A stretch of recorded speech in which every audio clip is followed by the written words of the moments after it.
चहा नाश्त्याची वाट पाहणाऱ्या बिमलाजी त्यांच्या रूममधून बाहेर व्हरांड्यात येऊन बसल्याच होत्या की तेव्हाच त्यांना बघून त्यांची सून रजनी रागाने लाल होत त्यांच्याजवळ आली आणि विचारलं, काय आई तुम्ही एकेस उन्हात पांढरे केले आहेत का? की तुम्हाला हे पण माहीत नाही की सकाळी उठल्यानंतर कोणती कोणती कामे करावी लागतात?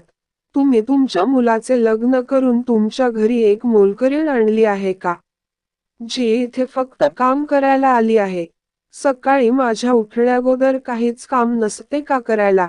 नाश्ता नाही बनवता आला का?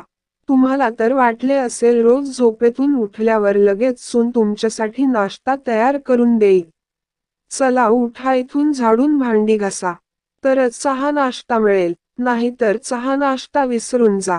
तुम्ही काम केल्याशिवाय तुम्हाला काही खायला प्यायला मिळणार नाही. असे ती म्हणाली आणि बिमलाजींचे म्हणणे न ऐकता तिथून निघून गेली. खरं तर बिमलाजी कधीही सकाळी उशिरापर्यंत झोपल्या नाहीत. किंवा त्यांनी कोणाचेही काम पुढे ढकलले नाही. त्या त्यांची सगळी कामं स्वतः करायच्या. पण गेल्या काही दिवसांपासून त्यांना रोज सकाळी चक्कर येऊ लागली. त्या काहीही करायला निघाल्या तर चक्कर येऊन खाली पडेल असं वाटत होतं. त्यामुळे पूर्वी इतक्या तत्परतेने काम करण्याची त्यांची हिंमत नव्हती. त्यांनी मुलगा आणि सून या दोघांनाही त्यांच्या तब्येतीची माहिती दिली होती. पण दोघांनीही त्यांच्या बोलण्याकडे लक्ष दिले नाही. जेव्हा जेव्हा तिचा मुलगा पंकजने त्याच्या आईच्या तब्येतीबद्दल विचारले, तेव्हा रजनी आईची पूर्ण काळजी घेत असल्याचे सांगून त्याला गप्प करत असे. तुम्हाला काळजी करण्याची गरज नाही. मी आहे ना, मी आईची खूप काळजी घेते, असे ती नेहमी पंकजला म्हणायची. यामुळे तो आपल्या आईच्या तब्येतीबाबत निश्चित झाला. वयाच्या 13व्या वर्षी बिमलाजी यांचा विवाह रामेश्वरजींशी झाला होता.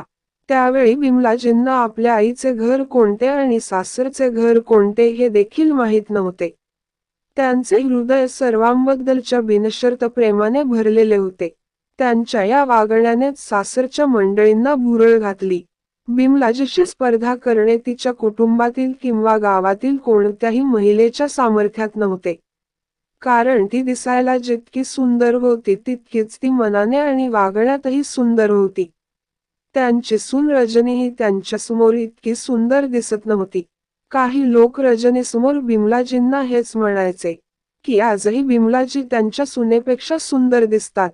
त्या लोकांचे बोलणे ऐकून रजनीला मात्र आपल्या अंगात आग लागल्यासारखे वाटायचे. म्हणूनच ते स्वतः विश्रांती घ्यायची आणि बिमलाजींकडून सर्व कामं करून घ्यायची. बिमलाजी सुद्धा नेहमी आपल्या कामात व्यस्त असायच्या. त्यांना घरचे काम करताना लाज वाटत नव्हती. पण काही दिवसांपासून त्यांना चक्कर येत होती. त्यामुळे त्यांना काम करता येत नव्हते. आणि याच गोष्टीमुळे त्यांची सून रजनी हिने घरात गोंधळ घातला होता. तरीही बिमलाजी जमेल तेवढे काम करत राहिल्या. पण त्यांची तब्येत जास्त बिघडल्याने एके दिवशी त्यांना अंथरुणावरून उठता आले नाही. रजनी पुन्हा कुरकुर करत बिमलाजींच्या खोलीत गेली आणि तिथे गेल्यावर बिमलाजींचे डोळे उघडलेले दिसले. श्वासही हळू चालत होता आणि तिला हात पाय हलवताही येत नव्हते. सासूची अवस्था पाहून नेहमी कुडकुडणारी रजनी आज घाबरली आणि रडायला लागली आणि तिने पती पंकजला फोन करून आईची तब्येत बिघडल्याचे सांगितले. चला तिला ताबडतोब डॉक्टरांकडे घेऊन जाऊ.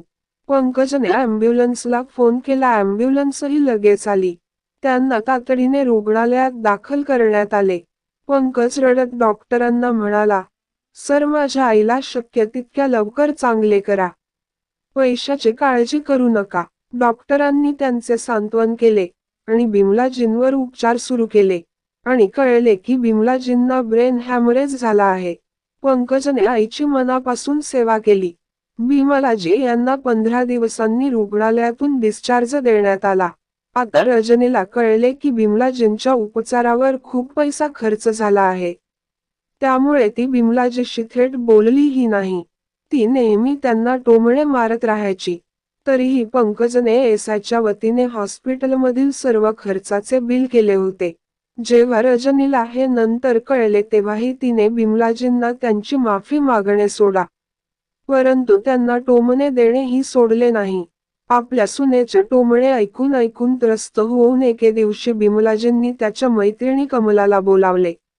बोलता बोलता कमलाजींनी बिमलाजींना सांगितले की ती त्यांच्या रोजच्या दिनचर्येचा व्हिडिओ बनवते आणि इंटरनेट अपलोड करते, ज्यातून त्यांना चांगले पैसे मिळतात. त्यानंतर दोन्ही मैत्रिणी इतर गोष्टींबद्दल बोलल्या आणि कॉल डिस्कनेक्ट केला. त्या दिवशी बिमलाजींना तिच्या मैत्रिणीशी बोलून बरं वाटलं. त्यामुळेच त्या थोड्या खुश दिसत होत्या. बिमलाजींना आनंदी पाहून रजनीचा राग गगनाला भिडला. आता ती दिवसेंदिवस बिमलाजींचा छळ करू लागली. एकीकडे बिमलाजी आधीच आजारपणामुळे त्रस्त होत्या, तर दुसरीकडे त्यांच्या सुनेच्या रोजच्या छेडछाडीमुळे त्या अधिकच त्रस्त झाल्या होत्या. मग अचानक त्यांना त्यांची मैत्रीण कमला आठवली. अचानक त्यांना आठवले की त्यांची मैत्रीण कमला हिने इंटरनेट बद्दल काहीतरी सांगितले होते, ज्याद्वारे पैसे कमावता येतात. मग त्यांनी दुसऱ्या दिवशी कमलाला फोन केला आणि इंटरनेट बद्दल काय सांगत होती ते विचारले. मग कमला म्हणाली, असे कर, आधी 1-2 दिवस माझ्याकडे ये. मी तुला सर्व काही समजावून सांगेन. मग तुझी इच्छा असेल तर तू अनेक गोष्टी करू शकते. बिमलाजींनी कमलाच्या बोलण्याचा विचार केला, पण त्यांना घराबाहेर जाण्यासाठी कोणते निमित्त सांगावे याचीही भीती वाटत होती. कारण त्यांच्या मुलाशिवाय त्यांचे दुसरे नातेवाईक नव्हते, ज्यांच्या कोणाच्या घरी जाऊन 2-4 दिवस राहता येईल. तेव्हा रजनीने बिमलाजींना सांगितले की त्यांचा मुलगा 20 दिवस ऑफिसच्या कामासाठी दुसऱ्या शहरात जात आहे आणि ते घरी येणार नाही. आपल्या मुलाच्या कामानिमित्त दुसऱ्या शहरात जाण्याची गोष्ट ऐकून बिमलाजी निराश झाल्या. कारण त्यांचा मुलगा त्यांच्यासोबत असताना त्यांची सून काही प्रमाणात चांगली राहत होती. आता त्यांच्या मुलाच्या अनुपस्थितीत माहीत नाही की ती कशी वागेल. बिमलाजी हा सगळा विचार करत असतानाच रजनीचा मोठा गर्जना करणारा आवाज आला. आई, तुमचा मुलगा बाहेरगावी जाणार आहे. तो मेला नाही की तुम्ही त्याच्या जाण्याचा शोक करत दगड झाल्या आहात. तुमचा मुलगा तुम्हाला स्वयंपाक करून खायला घालतो की मी, ज्यामुळे तुम्ही इतक्या उदास झाल्या आहेत. बिमलाजी म्हणाल्या, सुनबाई, तुला अजून मुलं झाली नाहीत, म्हणूनच तुला असं वाटतं. ज्या दिवशी तुला मुलं होतील आणि तासभरही तुझ्यापासून दूर राहील, तेव्हा तुला कळेल आई आणि मुलाचं प्रेम काय असतं. हो हो, जसे काही या जगात तुम्ही दोघेच एकमेकांवर प्रेम करणारे आहात. आई आणि मुलगा, मी सुद्धा कोणाची तरी मुलगी आहे. आम्ही आई वडिलांना सोडून इथे आलो आहोत. मग आमचे बाबा आमच्यावर प्रेम करत नाहीत का?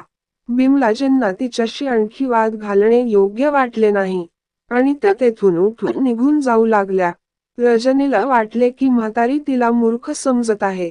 असा विचार करत तिने बिमलाजींचा हात पकडला आणि मागे ओढून तो फिरवला आणि म्हणाली, काय म्हातारी, मी तुला एक प्रश्न विचारला आणि तू उत्तर न देता निघून गेलीस. मी मूर्ख आहे का जी एकटेच बडबड करते आणि तो तुझ्या खोलीत राणीसारखी आहे, विश्रांती करायला जात आहे. असे वागताना तुला लाज वाटत नाही? बिमलाजी काही बोलू शकल्या नाहीत, कारण आतापर्यंत सर्व काही सुरळीत चालू असताना त्यांची सून अशी गडबड का करत आहे हे त्यांना समजत नव्हते. कारण त्यांनी तर सर्व काही सुनेवर सोडले होते आणि मनात निश्चय केला होता की आपल्या सुनेने तिच्या इच्छेप्रमाणे राहावे, जेणेकरून घरात कोणत्याही प्रकारचा कलह होऊ नये. पण रजनीचा हेतू वेगळा होता. तिला आता म्हातारी जड झाली होती, कारण तिला समजले होते की त्यांना आपल्या जवळ ठेवून काही उपयोग नाही. कारण ती आता आजारी आहेत आणि त्यामुळे माझ्या नवऱ्याने कमवलेले पैसे केवळ औषधोपचार, गोळ्या आणि हॉस्पिटलमध्ये जाण्यासाठी खर्च होणार आहेत. या वृद्ध महिलेला तिचा मुलगा श्रावणकुमार येण्याआधीच काहीही करून कायमचा घराबाहेरचा रस्ता दाखवला तर बरे होईल. पण कसे हे तिला समजत नव्हते. तेवढ्यात तिच्या मोबाईलवर नोटिफिकेशन आले. त्यात लिहिले होते की सुनेने आपल्या सासूला काही रुपयांसाठी विकले आहे. तिनेही आपल्या कुशाग्र मनाचा वापर केला आणि मानवी तस्करी करणाऱ्या टोळीचा मालक असलेल्या नंबरचा शोध सुरू केला. मग एक दिवस असा आला की शेवटी सोशल मीडियावरून तिला एका माणसाचा नंबर मिळाला, जो मानवी तस्करी करायचा. रजनीने त्याच्याशी संपर्क साधून सासूचे 3-4 फोटो त्याला पाठवले. आणि ती पूर्णपणे निरोगी असल्याचे सांगितले. ज्या दिवशी रजनी टोळीच्या बॉसकडून पैसे घेऊन बिमलाजींना त्यांच्या हवाली करणार होती, त्याच दिवशी बिमलाजींनी त्या दोघांचे बोलणे ऐकले होते. रजनी एका माणसाला बोलत होती की, मी माझ्या सासूला उपचाराच्या बहाण्याने दवाखान्यात घेऊन येते आणि तुम्हीही तिथे असे ती सांगत होती. मी डॉक्टरांना भेटून तिला बेशुद्ध करेन, मग तुम्हाला आणखी काही त्रास होणार नाही. जेव्हा बिमलाजींनी त्यांचे सर्व बोलणे ऐकले, तेव्हा त्यांनी आपल्या सुनेला काहीही बोलल्या नाही आणि शांतपणे तिचे काही कपडे आणि काही पैसे एका बॅगमध्ये ठेवले. त्यांच्याकडे जे काही महत्त्वाच्या गोष्टी होत्या, त्या एका बॅगमध्ये टाकून त्या घराबाहेर पडल्या. योगायोगाने त्या घरातून बाहेर पडताच त्यांना एक रिक्षाचालक भेटला. बिमलाजी त्या ऑटो रिक्षात बसल्या आणि थेट त्यांच्या मामाच्या गावी निघून गेल्या. कारण रजनी किंवा त्यांच्या मुलाला पंकजलाही त्या गावाची माहिती नव्हती. बिमलाजी त्यांच्या आई वडिलांची एकुलती एक मुलगी होती आणि तिच्या पतीच्या निधनानंतर त्यांनी आपल्याकडे कोणतीही मदत मागू नये म्हणून त्यांच्या सर्व नातेवाईकांनी त्यांना भेटणे बंद केले होते. बिमलाजी सुद्धा स्वाभिमानी होत्या. त्यांनी सुकी भाकरी खाऊन स्वतःचे आणि मुलाचे पोट भरले, पण त्यांनी कधीच कोणाकडे हात पुढे केला नाही. पण आज सुनेच्या या कृत्यामुळे त्यांचे मन दुःखी झाले आणि त्यांना बळजबरी अशा ठिकाणी जावे लागत होते जिथे त्यांना जायचे नव्हते. ऑटोमध्ये बसलेल्या बिमलाजी दुःखाच्या सागरात बुडाल्या आणि तिथे गेल्यावर काय बोलणार या चिंतेच्या सागरात डुंबू लागल्या. रेल्वे स्टेशनवर पोहोचेपर्यंत त्या एकच विचार करत होत्या की त्यांना कोणी ओळखेल की नाही, इथे येण्याचे काय कारण देईल या विचारात त्या रडत होत्या. ऑटो चालक म्हणाला, मॅडम आपण रेल्वे स्टेशनवर पोहोचलो आहोत, उतरा. बिमलाजी घाईघाईत हो हो म्हणत खाली उतरल्या आणि त्याला पैसे दिले आणि पुढे निघाल्या. तिथे गेल्यावर त्यांना कळले की त्यांच्या मामाच्या गावाला जाणारी ट्रेन 7 तास उशिराने येणार होती. तेव्हा त्यांना त्यांची मैत्रीण कमला आठवली.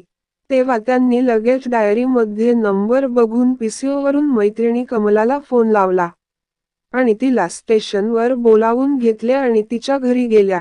कमलाने बिमलाजींचे मनापासून स्वागत केले. बिमलाजींची अवस्था पाहून कमलाला आश्चर्य वाटले. ज्या महिलेला लोक मिस वर्ल्डचा किताब देत असत, आज तिची अवस्था भिकाऱ्यापेक्षाही वाईट झाली आहे. सर्वप्रथम त्यांनी बिमलाजींना आंघोळ करायला सांगितले आणि त्यांना त्यांचे स्वच्छ कपडे आणि सलवार सूट घालायला दिला. बिमलाजी सलवार सूटकडे बघत आता खूप वय झाले आहे असे सांगून तिने ते सलवार सूट घालायला नकार दिला आणि ती फक्त साडी नेसणार आहे असे म्हणाल्या. मग कमलाजी म्हणाली, बघ बिमला, मी पण तुझ्याच वयाची आहे.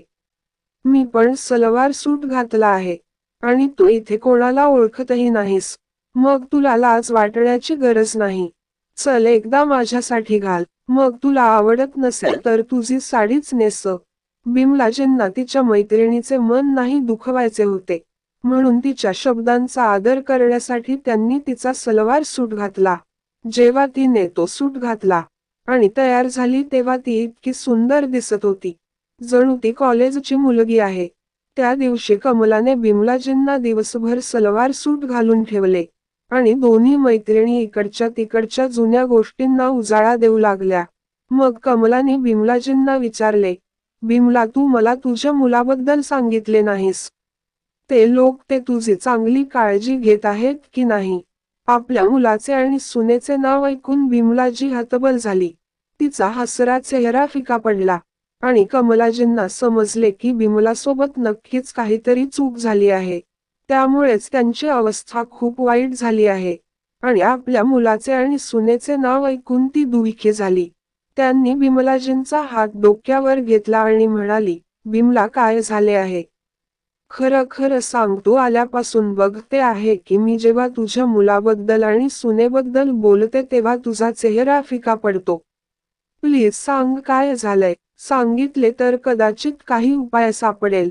कमलाच्या प्रेमळ बोलण्याने बिमलाजींचे मन भरून आले आणि त्यांनी आपल्या मैत्रिणीला मिठी मारली आणि रडू लागल्या आणि त्यांची सून रजनी हिने त्यांच्याशी केलेल्या सर्व गोष्टी त्यांनी कमलाला सांगितल्या. आणि हे देखील सांगितले की आज जर ती घरातून बाहेर पडली नसती तर तिने मला तस्करांना विकले असते, तर तिला दुप्पट फायदा झाला असता. पहिले म्हणजे तिला भरपूर पैसे मिळाले असते. दुसरे म्हणजे तिला माझी वृद्ध स्त्रीची सेवा करावी लागली नसती. कमलाजी म्हणाल्या, बघ बिमला, आता मी काय सांगणार आहे ते लक्षपूर्वक ऐक. तुझ्यासमोर दोन पर्याय आहेत. पहिली गोष्ट म्हणजे तू तुझ्या मुलावर आणि सुनेवर खटला भरून तुझे घर आणि हक्क मिळवू शकते. आणि दुसरे म्हणजे इंटरनेट हे असे उत्पन्नाचे साधन आहे, की जिथे आपण दैनंदिन व्हिडिओ बनवू शकतो आणि तिथून अपलोड देखील करू शकतो. रूटीनचे व्हिडिओ बनवून ते पोस्ट करून तुम्ही तिथून इतके पैसे कमवू शकता की तुम्ही तुमचा खर्च भागवू शकता. किंवा तुम्ही माहितीपूर्ण व्हिडिओ बनवू शकता. किंवा स्वयंपाकाचा व्हिडिओ पोस्ट करू शकता. ते तुमच्या स्वारस्यावर अवलंबून आहे. आता विचार कर, तुला कोणता मार्ग चांगला वाटतो? बिमलाजी म्हणाली. कमला, तू मला विचार करायला थोडा वेळ दे.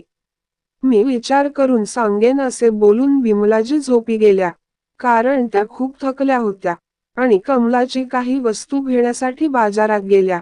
संध्याकाळी कमलाजी घरी आल्या तेव्हा त्यांना घराच्या दरवाजासमोर एक दिवा जळताना दिसला.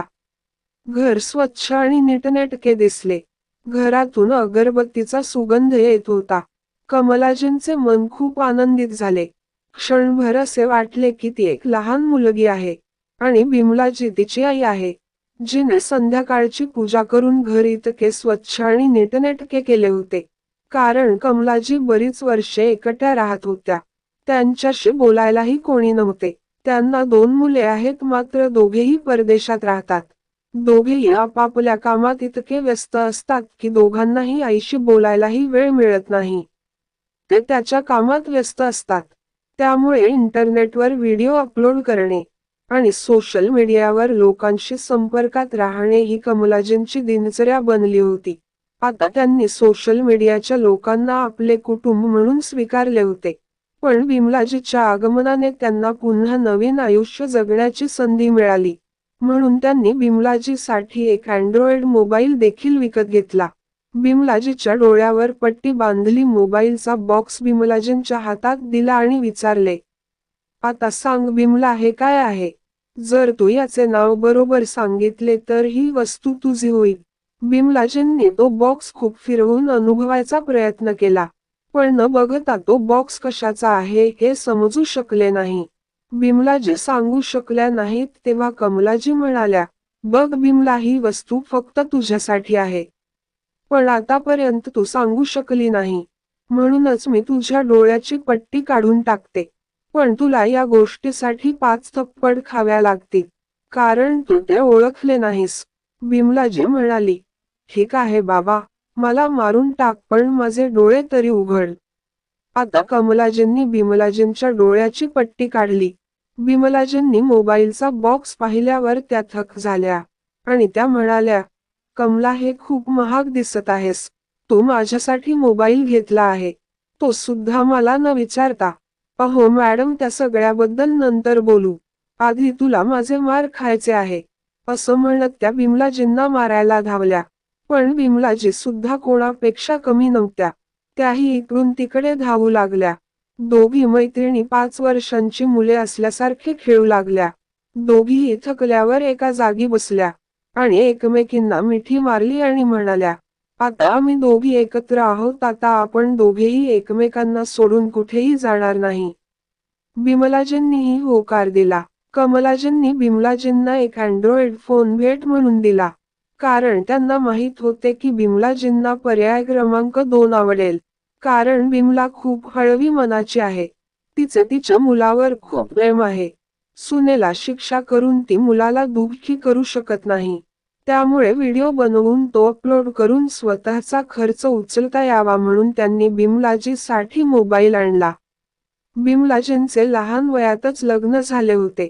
त्यांनी जास्त अभ्यास केला नाही. त्यांना वाचनाची खूप आवड असली तरी घर, सासू सासरे, नवरा आणि मूल यांच्यात त्या अडकल्या होत्या. परंतु घरातील कामे उरकून त्या बहुतांशी भजते गात असे. म्हणून त्यांनी कमलाजींना सांगितले की त्यांना एक भजन गाऊन व्हिडिओ बनवायचा आहे. आणि तो इंटरनेटवर अपलोड करायचा आहे. मग कमलाजींनी त्यांच्यासाठी संपूर्ण सेटअप तयार केला. आता दोन्ही मैत्रिणी घरची सगळी कामं एकत्र करायच्या. तर कमलाजी व्हिडिओ देखील बनवत असत. कारण त्या त्यांच्या रोजच्या दिनक्रमाचे ब्लॉग व्हिडिओ बनवत असत. बिमलाजी सर्व काम पूर्ण करून त्यांनी लक्षात ठेवलेल्या अनेक भजनांचे गाणे आणि व्हिडिओ बनवायच्या. कमलाजींनी बिमलाजींना व्हिडिओ कसे अपलोड करायचे हे शिकवले. बिमलाजीचे फक्त 6 व्हिडिओ अपलोड करण्यात आले आणि ते व्हिडिओ व्हायरल झाले. कमलाजींनी त्यांच्या चॅनेलमध्ये आवश्यक असलेल्या सर्व प्रक्रिया पूर्ण केल्या होत्या आणि त्यांना दुसऱ्या महिन्यापासून पैसे मिळू लागले. आता कमलाजी आणि बिमलाजी दोघींनाही आनंद वाटू लागला. एके दिवशी रजनीने तिच्या मोबाईलवर पाहिले की तिच्या सासूबाईंनी भजनाचा व्हिडिओ अपलोड केला आहे आणि सगळ्याच व्हिडिओंना लाखोमध्ये व्ह्यूज मिळत आहेत. हे पाहून तिची अवस्था अशी झाली की कापून टाकले तरी रक्त येणार नाही. कारण तिने पंकज जेव्हा ऑफिसच्या कामासाठी बाहेर होता तेव्हा रजनीने त्याला असे सांगितले होते की त्याच्या आईने घरात खूप हंगामा चालू केला आहे. ब्रेन हॅमरेजमुळे तिचा स्वतःवरचा संयम सुटला होता. ती वेडी झाली होती. त्यांना 4 जणांनी जरी पकडण्याचा प्रयत्न केला तरी कोणीही तिला पकडू शकले नाही आणि स्वतःची सुटका करून त्या अशा प्रकारे धावत गेल्या की त्या कोठे गेल्या हे कोणालाच कळू शकले नाही. बिचारा मुलगा पंकज अजूनही स्वतःला दोष देत होता की तो ऑफिसच्या कामासाठी बाहेर गेला नसता तर कदाचित त्याची आई त्याच्यासोबत असती. तो स्वतः इथे असता तर त्याने आईला सोबत ठेवले असते. तो रोज त्याच्या आईला शोधत होता पण त्याची आई त्याला कुठेही दिसत नव्हती. आई गमावल्याबद्दल तो स्वतःलाच दोष देत राहिला आणि दुःखी होत राहिला. पण जेव्हा रजनीने बिमलाजीचा व्हिडिओ पाहिला तेव्हा तिने तो आपल्या मोबाईलमधून काढून टाकला आणि पंकज घरी आल्यावर तिने मोबाईल बंद करून ठेवला. पण असं म्हणतात की तुम्ही सत्य कितीही लपवले तरी ते उशिरा का होईना बाहेर येते. हे मात्र खरे. रजनीच्या बाबतीतही असेच घडले. काही दिवसांनी रजनी देखील विसरली की तिच्या सासूचा तिने इंटरनेट व्हिडिओ बघितला होता. पण पंकजच्या ऑफिसमध्ये काम करणारा एक कर्मचारी जो पंकजच्या आई बिमलाजी यांना चांगला ओळखत होता तो पंकजला म्हणाला, सर हे बघा ही तुमची आई आहे. ती इतकी सुंदर भजने गात आहे आणि तिचे व्हिडिओ खूप वेगाने व्हायरल होत आहेत. पंकज त्याच्याकडे लोभस नजरेने बघत म्हणाला, मला दाखव. आणि पंकजने ते व्हिडिओ पाहिल्यावर तो बघतच राहिला. त्याच्या डोळ्यातून अश्रूच्या धारा वाहत होत्या. तो आपल्या अश्रूवर नियंत्रण ठेवण्याचा प्रयत्न करत होता पण ते थांबायला तयार नव्हते. तेव्हा त्या कर्मचाऱ्याने त्याचे सांत्वन केले. तो कर्मचारी त्याला धीर देत शांत होण्यास सांगत होता. त्या दिवसापासून पंकजला काही काम करावेसे वाटले नाही. रजनी म्हणत होती की तिची आई वेडी झाली होती आणि इतकी बेशुद्ध झाली होती की 4 जणांनी तिला पकडले तरी ती स्वतःला रोखू शकली नाही हे त्याला पटत नव्हते. पण आई अशा शांत मनाने आणि भावनेने भरलेल्या स्वराने ती देवाचे गुणगान गात आहे.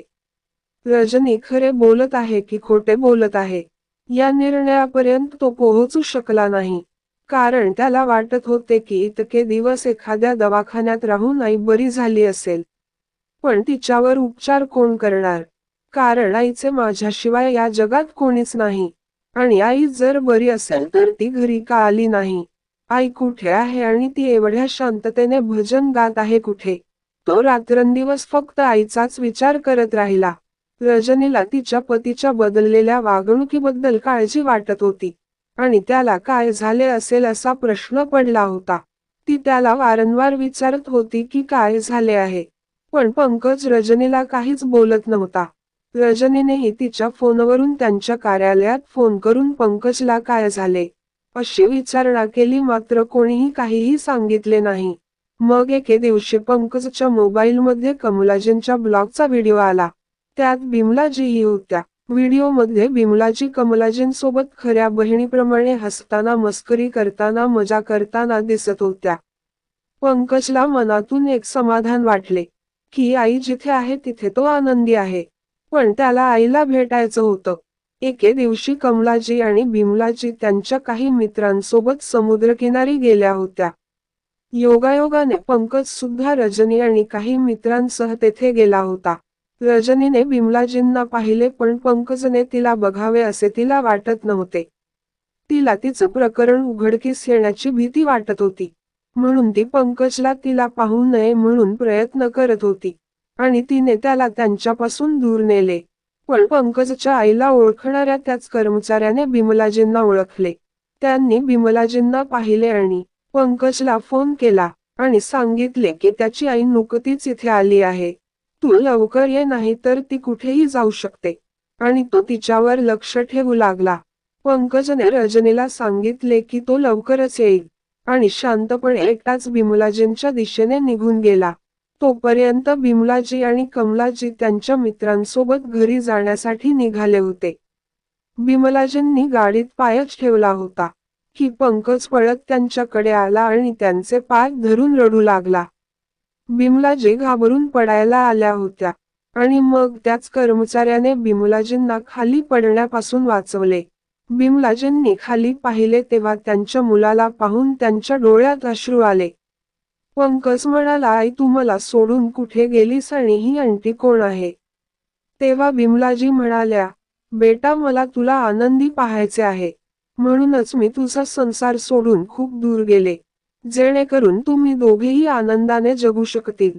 पंकज म्हणाला, आई तू काय बोलत आहेस मला समजत नाहीये.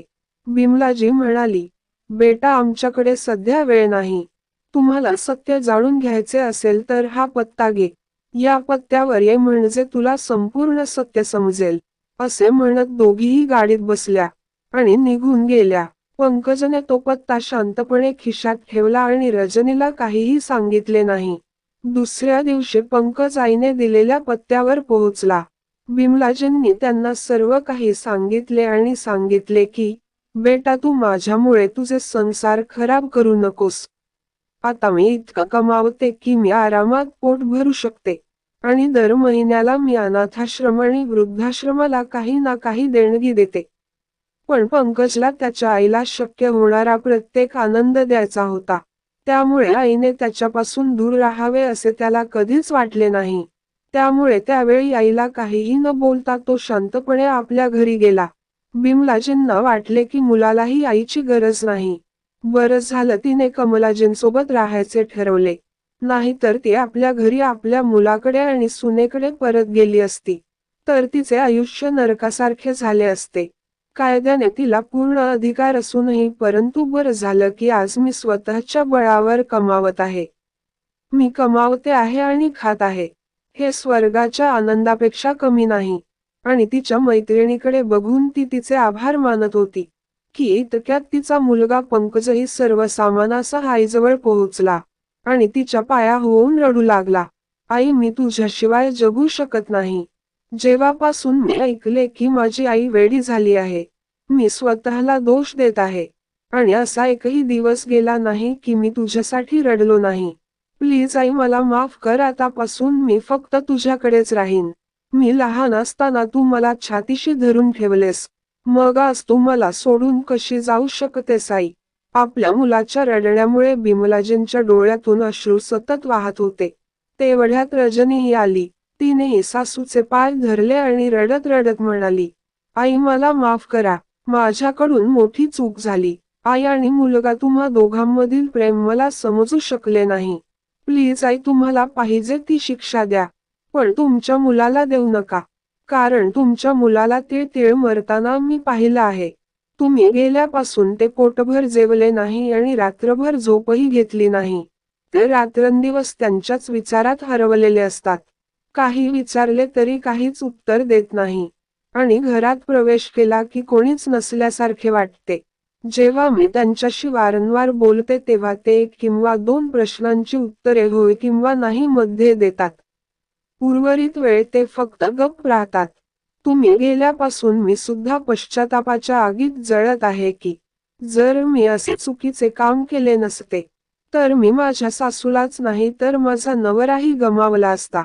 आता माझं जग उजाड झालंय आई. असं म्हणत रजनीही रडायला लागली आणि बिमलाजींची माफी मागू लागली. कमलाजींना तिघांचीही अवस्था बघता आली नाही. तेव्हा त्या म्हणाल्या, बिमला, जेव्हा ते आपली चूक मान्य करत आहेत तर त्यांना माफ कर. नाहीतर माझी अवस्था तू बघतच आहे. मला पण 2 मुलगे आणि 2 सुना आहेत. पण मी एकटी झाली आहे. बिमला जे काही क्षणासाठी आपल्या मुलाच्या प्रेमात पडल्या होत्या. पण कमलाजींच्या बोलण्याने त्यांना सावरण्याची संधी मिळाली. त्या म्हणाल्या, नाही कमला, आपण एकमेकींना वचन दिले आहे की आम्ही एकमेकींना कधीही सोडणार नाही. मी राहीन माझी, तू तुझ्या इच्छेप्रमाणे जग. बिमलाजी म्हणाल्या, पण मी तुला सोडून कुठेही जाणार नाही. तेव्हा पंकज म्हणाला, आई तुला आंटी सोबतच राहायचे आहे ना, तर आपण आंटीलाच आपल्या घरी घेऊन जाऊ. आई तुझ्या सोबत आंटी पण आमच्या सोबत राहिल्या तर मला आनंदच होईल. आता सगळ्यांच्या नजरा रजनीकडे लागल्या होत्या की तिची प्रतिक्रिया काय असेल. मग रजनी म्हणाली, आई मला काही आक्षेप नाही, कारण मला सुद्धा 2 सासू मिळतील, काही हरकत नाही. मला आनंदच होईल. माझ्या चुकीचे प्रायश्चित्तही करता येईल. छोटीशी चूकही झाली तर सासूबाई मला दोन्ही बाजूंनी कान ओढतील. का ते मला लवकर समजेल. बिमलाजी म्हणाल्या, हे सर्व ठीक आहे बेटा, मी तुम्हाला माफ केले आहे. पण तरीही आम्ही दोघी मैत्रिणी या घरातच राहू आणि तू तुझ्या घरी राहशील. तुला जेव्हा वाटेल तेव्हा आम्हाला भेटायला या. किंवा आम्हाला वाटले तर आम्ही तुम्हाला भेटायला येऊ. पण आपण एकत्र राहणार नाही. मग पंकज म्हणाला, पण आई, तेव्हा बिमलाजी हसत म्हणाल्या, अरे आम्हाला इंटरनेटवरून पैसे कमवायचे आहेत. जर तुम्ही आम्हाला तिथे त्रास दिला किंवा तुमच्या मुलांनी आम्हाला त्रास दिला तर आम्ही व्हिडिओ कसे बनवणार. बिमलाजींचे बोलणे ऐकून सर्वजण मोठ्याने हसले. आणि पंकज आणि रजनी आता कोणतेही वैर न ठेवता आपापल्या घरी गेले. रजनीचे आणि तिच्या सासूचे नाते चांगले बनले. पण स्वाभिमानी बिमलाजींनी त्यांची सून रजनी यांना कधीही त्यांची सेवा करायला लावली नाही. तर मग मैत्रिणींनो आणि मित्रांनो, तुम्हाला ही स्टोरी कशी वाटली कमेंट बॉक्समध्ये नक्की कळवा. आणि आवडली असेल तर व्हिडिओला लाईक करा, शेअर करा आणि सबस्क्राईब करायला विसरू नका.